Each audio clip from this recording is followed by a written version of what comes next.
No vídeo de hoje eu quero ir direto ao ponto. A militância invadiu a clínica. E não é uma metáfora, não é força de expressão. Tem gente escrevendo artigo dizendo isso com todas as letras.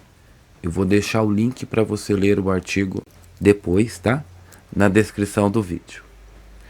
Estão dizendo que a militância deve ser parte da escuta clínica, que o profissional de saúde mental deve tomar partido, que a saúde mental é, no fundo, um projeto político. E não falta quem bata palma. Não falta quem diga que isso é humanização. Mas vamos com calma. O que está em jogo aqui não é um detalhe técnico, é o que resta da saúde mental. É a diferença entre escutar um sujeito e empurrar uma causa. Entre ouvir o que não tem nome e nomear tudo antes que o paciente fale. A gente chegou a esse ponto, onde o setting é chamado de elitista, onde a neutralidade é taxada de alienação, onde o sofrimento virou bandeira, e o analista e o psicólogo viraram cabos eleitorais de ideologias. Parece exagero? Opinião solta? Pois não é, gente. Está escrito sem disfarce num artigo publicado numa revista universitária com o selo da UNB, com respaldo acadêmico, linguagem técnica e todas as credenciais que o militante adora exibir. O título? Saúde mental na e da militância. Assinado por um grupo de psicólogos e militantes, gente. Dizem que o Freud está ultrapassado. Dizem que o sofrimento psíquico é causado pelo capitalismo, pelo racismo, pelo patriarcado e que a clínica precisa se engajar. Sim, se engajar. Como se o divã fosse um palanque. Como se o sintoma tivesse partido político. E hoje eu vou rebater esse artigo com vocês. Não com panfleto, mas com psicanálise, com lógica clínica, com uma mente que não se converteu, não cedeu à pressão. E com aquilo que Freud nos ensinou. A escuta exige silêncio, não militância. A dor exige espaço, não slogan. E o sujeito, esse, quando escutado de verdade, gente, não precisa ser convertido. Ele precisa ser atravessado. Se você trabalha com clínica, ou está em formação, ou se já está cansado de ver a psicanálise e a saúde mental virar discurso identitário, fica comigo até o fim. Esse vídeo é para você. A militância invadiu a clínica e agora ela quer remodelar o sujeito segundo os moldes da causa. Não estamos mais falando de escuta, estamos falando de adesão. O artigo que a gente está analisando hoje é um exemplo perfeito desse novo modelo. Ele não propõe ajudar o sujeito, ele quer formatar o sujeito. Ele não escuta o sofrimento. Ele enquadra o sofrimento dentro de uma narrativa ideológica. Vamos ser claros. A clínica não foi feita para validar discursos. Ela foi feita para desestabilizá-los. A psicanálise não acolhe ideologias. Ela desmascara. Ela não diz: você está certo em se sentir assim. Ela pergunta: por que você se sente assim? O artigo começa com uma afirmação que já mostra o tom. O capitalismo é racista, sexista, machista, LGBTfóbico.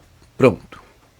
Se isso é o ponto de partida, o paciente já entra na sessão rotulado. Ele não é mais um sujeito. Ele é uma vítima estrutural. E tudo que ele sente vai ser lido como produto da opressão. Mas vamos lembrar o que Freud nos ensinou? O sofrimento psíquico, ele é interno, ele tem origem no conflito, na tensão entre realidade e desejo, entre pulsão e proibição. Antes de existir capitalismo, já havia angústia, já havia recalque, já havia culpa. A estrutura do inconsciente não muda com a mudança do regime econômico. E mais, a análise não é um tribunal ideológico. Ela não julga quem oprime e quem é oprimido. Ela escuta o que há de mais inconfessável no sujeito. Mesmo quando o que o sujeito traz é desagradável, contraditório, ambíguo. O inconsciente não é progressista e nem conservador. Ele é simplesmente inconsciente. Mas a militância não quer saber disso. Ela quer escutar só o que serve à sua causa. Ela quer transformar a dor em slogan. Ela quer tornar o analista em um ativista. Só que aí vai uma verdade incômoda. O militante que vai para a clínica querendo ser confirmado não quer análise. Ele quer plateia, quer reforço narcísico, quer um espelho ideológico. E o analista que cede a isso? Pois é, abandona sua função, destrói o setting, torna-se cúmplice da defesa, não do tratamento. Entra em conluio com o sofrimento do paciente. O artigo ainda diz que a neutralidade clínica é uma farsa e que a escuta precisa ser engajada. Engajada com quem? Com o MST? Com o PSOL? Com um partido que está na moda? Não. A escuta só pode estar engajada com o sofrimento, com a verdade singular do sujeito, não com a causa coletiva que ele usa para se proteger da própria dor, gente. E aqui vale lembrar, a psicanálise exige coragem. Coragem para desmontar fantasias. Coragem para questionar identificações. Para se responsabilizar pelo próprio desejo. É muito mais fácil se esconder atrás de um cartaz de protesto. É muito mais confortável gritar palavras de ordem do que ouvir os próprios sintomas. É por isso que esse discurso militante tem tanto apelo. Mas a função do analista não é ser simpático, é ser ético. Não é reforçar o eu do paciente, é permitir que ele entre em contato, com que ele entre em contato com o que ele quer recalcar. O que esse artigo propõe é o contrário. Ele transforma a militância num substituto da análise. Diz que a luta cura, que o coletivo fortalece a saúde mental. Isso é perigoso, porque transforma o grupo em droga e a identidade em anestesia. A militância pode dar sentido? Sim, mas ela também pode esconder o sintoma. E quando isso acontece, não há elaboração, só repetição. E a clínica vira trincheira, vira palco, vira panfleto. Não se trata aqui de negar a realidade social, mas de entender que a saúde mental não é sociologia. Ela opera em outro registro. Ela fala com o que não tem nome, com o que escapa às bandeiras. E o sujeito? Esse fica sufocado entre o militante que grita e o profissional que silencia. Fica órfão, fica sozinho com seu sintoma, sem ninguém que o escute de verdade. Agora, vamos seguir mostrando aqui, gente, ponto a ponto, como que esse tipo de proposta destrói a função do profissional de saúde mental. E por que resistir a isso hoje é um ato de defesa da própria possibilidade de escuta? A clínica não é lugar de guerra ideológica, é espaço de elaboração. E isso exige silêncio, escuta e suspensão.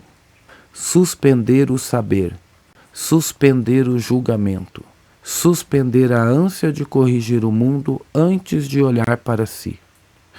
Mas o que temos visto? Uma militância que invadiu a clínica para não se submeter ao desconforto da escuta. Uma clínica que, pouco a pouco, foi seduzida pela linguagem do ativismo.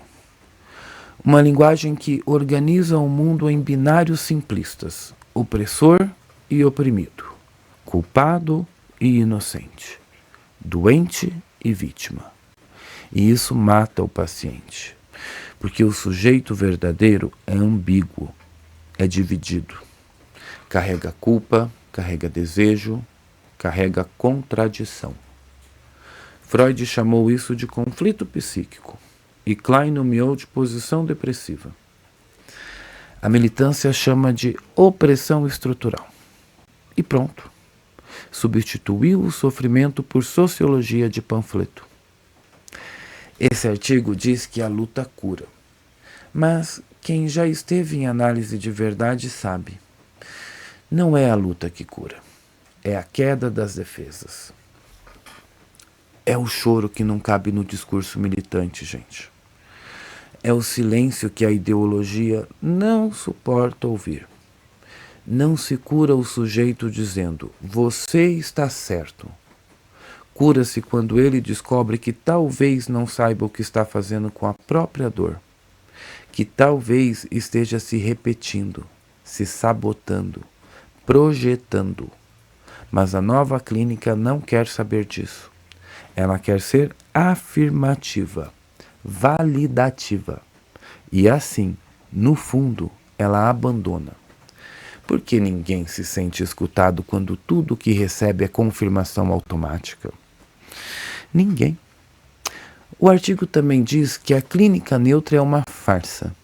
Mas o que é a neutralidade na psicanálise?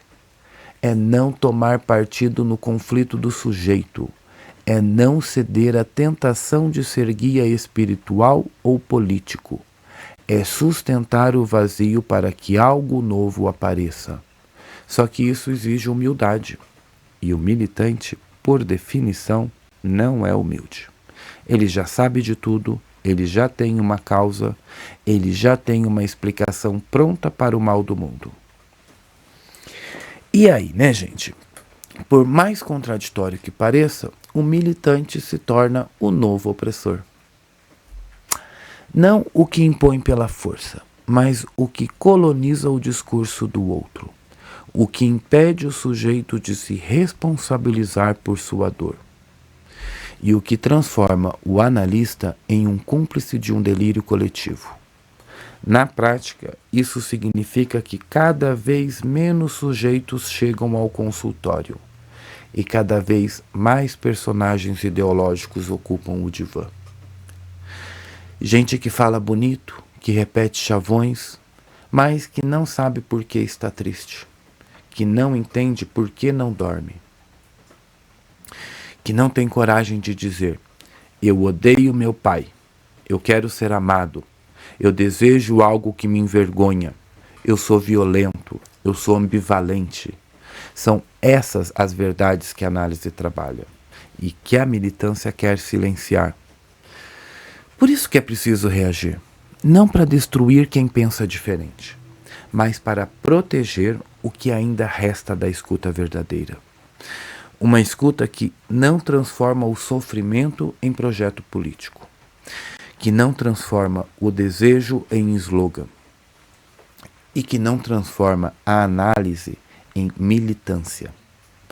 Não estamos aqui para ser simpáticos, estamos aqui para ser éticos, para sustentar um espaço onde o sujeito, esse ser estranho, dividido, ambíguo, possa existir. E isso é raro hoje em dia, gente. Por isso mesmo, vale a pena lutar por isso. Não com cartazes, mas com palavras bem escolhidas, com silêncios bem sustentados, com presença firme e escuta limpa. Se a clínica ainda tiver algum futuro, será nesse caminho. O caminho de Freud, o caminho de Klein.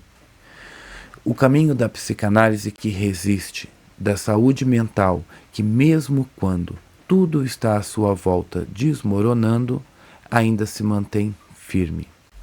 E se esse vídeo tocou em algo verdadeiro para você, curta, compartilhe e comente aqui embaixo. Você acha que ainda dá tempo de salvar a escuta clínica da ideologia? Vamos continuar essa conversa nos comentários? Eu sou Rafael Marques Menezes, psicanalista, professor e diretor da Escola Britânica de Psicanálise no Brasil. E essa é uma batalha que vale a pena enfrentar. Eu fico te aguardando no próximo vídeo. Até lá!